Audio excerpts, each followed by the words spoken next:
আরেক সহকর্মী নাজমুস সাকিব যুক্ত হচ্ছেন, তিনিও জানাবেন সেখানকার সর্বশেষ পরিস্থিতি। সাকিব, আমরা সিফাতের কাছ থেকে একজন বহর সঙ্গীর কথা শুনছিলাম যে কেন রুট পরিবর্তন হলো। আপনিও ফিরোজার সামনে আছেন অন্য প্রান্তে, সেখানকার পরিস্থিতি কি দেখছেন? গালেব যেমনটা বলছেন যে মানুষ আসলে দীর্ঘ একটা সময় কিন্তু বেগম খালেদা জিয়ার সঙ্গে দেখা করতে পারেননি। তার যারা নেতাকর্মী ছিলেন তারা কিন্তু আসলে দেখা করতে পারেনি, ফলে তাদের মধ্যে যে একটা উৎসাহ উদ্দীপনা কিংবা এক নজর দেখা সেটা কিন্তু আমরা দেখতে পেয়েছিলাম। এবং সকাল থেকে আমরা বিভিন্ন পয়েন্টে ছিলাম।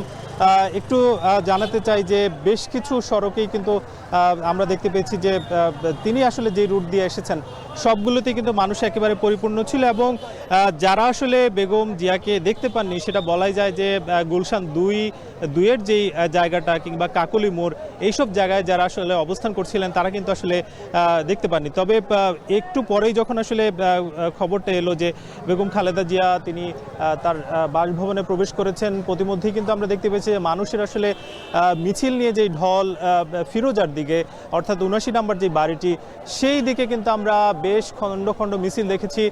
তারা বারবার স্লোগান দিচ্ছিলেন বেগম খালেদা জিয়ার জন্য, আগামী রাজনীতির জন্য এবং রাজনৈতিক যে পরিবর্তন সেটার জন্য আসলে তারা কিন্তু স্লোগান দিচ্ছিলেন। এবং তাদের চোখে মুখে যে উচ্ছ্বাস, অর্থাৎ বেগম খালেদা জিয়া দীর্ঘ ৪ মাস পরে তিনি দেশে ফিরেছেন এবং একটা বড় একটা সময় কিন্তু তিনি বন্দী অবস্থায় ছিলেন। ফলে মানুষজন যে আগামীর প্রত্যাশা, আগামী দিনে বেগম খালেদা জিয়াকে দেখতে পাবেন সরাসরি কিংবা সমাবেশে কিংবা নেতৃত্বে, সেই যে একটা ভালো লাগা তাদের মধ্যে বিএনপির যারা নেতাকর্মী আছেন সেটা কিন্তু আমরা তাদের চোখে মুখে দেখেছিলাম। এবং আমরা দেখতে পেয়েছি যে তাদের সঙ্গে কথা বলেও যে শুধুমাত্র ঢাকার বাইরে থেকেই একটা বড় অংশ এসেছেন, বাগেরহাট, খুলনা কিংবা দক্ষিণাঞ্চলে যারা আছেন, কেউ কেউ আবার উত্তরাঞ্চল থেকেও এসেছেন।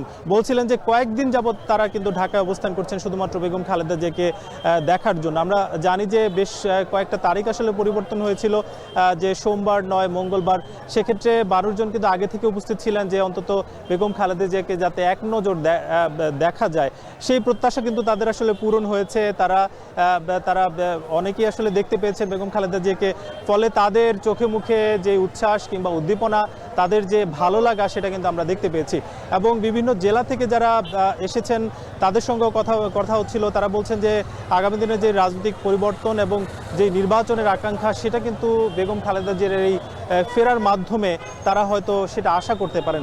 এবং আমরা বিএনপির যারা কেন্দ্রীয় নেতা আছেন তাদের বেশ কয়েকজনের সঙ্গেই কথা হয়েছে আমাদের। তারা যেটা বলছেন যে বেগম খালেদা জিয়া এই যে দেশে আসলেন, এর ফলে আগামীতে বিএনপি আরও চাঙা ভাব থাকবে এবং তারা শক্তিশালী হবে। এবং আগামীর যেই নির্বাচন সেই নির্বাচনকে ঘিরে কিন্তু একটা আশার দিক দেখছেন। যদিও বিএনপির তরফ থেকে যেহেতু বারবারই বলা হচ্ছে নির্বাচনের কথা, সেটা কিন্তু এই বেগম খালেদা জিয়ার হাত ধরেই কিন্তু সেটা একটা সমাধান আসতে পারে বলে তারা কিন্তু মনে করছেন। আমরা দেখেছি যে এখানে কিন্তু অনেক গণমাধ্যম কর্মীরা রয়েছেন, পাশাপাশি যারা ঢাকা মহানগরের নেতাকর্মী আছেন তারাও কিন্তু এখনো পর্যন্ত এখানে অবস্থান করছেন। কেউ কেউ ছবি তুলছেন এবং এই যে মুহূর্ত, তাদের যেই একেবারে সকাল থেকে অপেক্ষা সেটা আসলে তারা একটু পরপরই বন্দি করছিলেন। এবং শেষ মুহূর্ত বলাই যায় যে বেগম খালেদা জিয়া প্রায় 8 ঘন্টার মতো হয়ে গেছে তিনি কিন্তু বাসায় প্রবেশ করেছেন। ফলে এই শেষ মুহূর্ত কিন্তু অনেকে বন্দি রাখছেন। এবং যেহেতু অনেকে একটা বড় অংশ আসলে ঢাকার বাইরে থেকে এসেছেন, ঢাকায় যারা অবস্থান করছেন তাদের সঙ্গে তারা দেখা করছেন কিংবা খোঁজ গল্প করছেন। তবে আমরা কথা বলছিলাম নেতাকর্মীদের সঙ্গে, তারা বলছেন যে আসলে অনেক দিন পরে ঠিক 5 আগস্টের যেই গণঅভ্যুত্থান তখন আসলে তারা যেমন রাস্তায় নেমে এসেছিলেন, আজকে বেগম খালেদা জিয়াকে বরণ করার জন্য তারা কিন্তু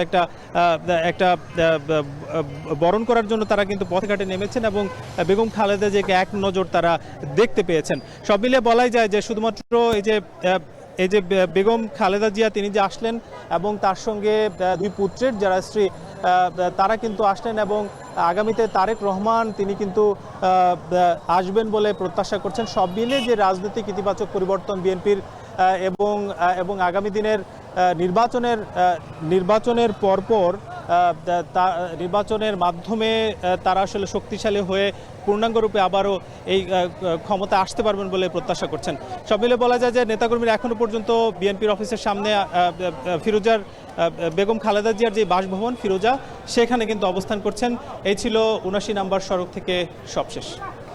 মুক্তি 2 বছর কারাবন্দী, তারপরে দীর্ঘ সময় গৃহবন্দী, আর এখন এই অসুস্থতা কাটিয়ে যদি বেগম খালেদা জিয়া রাজনীতিতে সক্রিয় হন, তাহলে এই যে নেতাকর্মীদের যে অপেক্ষা সেটির হয়তো অবসান ঘটতে পারে, জনসম্মুখে খালেদা জিয়াকে তারা আবারও দেখতে পাবে। এবং নেতাকর্মীরা তেমনটাই আশা করছেন, তারা চান তাদের নেত্রী যেহেতু সুস্থ হয়ে ফিরে এসেছেন